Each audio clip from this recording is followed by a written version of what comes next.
আলহামদুলিল্লাহ, আল্লাহর রহমতে আপনারা দেখাইলাম আমার বিসমিল্লাহ ডেইরি ফার্মর কয়েকটা শাহিওয়াল জাতর গাবি এবং গাবির বাচ্চাগুলা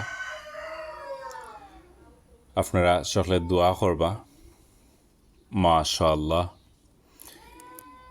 এটা আমার একটা শাহিওয়াল সার বাচ্চা, শাহিওয়াল গাবি এবং তানোর বাচ্চা আপনারা দেখতে পারা। অনেক সুন্দর একটা সার বাচ্চা। লগে আমরা তুতারানিরেও আজকে বন্ধ বা করছি রোহিত খাইবা লাগি।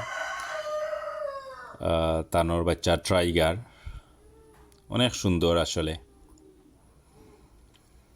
ইনশাআল্লাহ আপনারা সকলে দোয়া করবা আমার বিসমিল্লাহ ডেইরি ফার্মর লাগি, আমার লাগি। আল্লাহ পাক যেন সুস্থ রাখতা। আসসালামু আলাইকুম।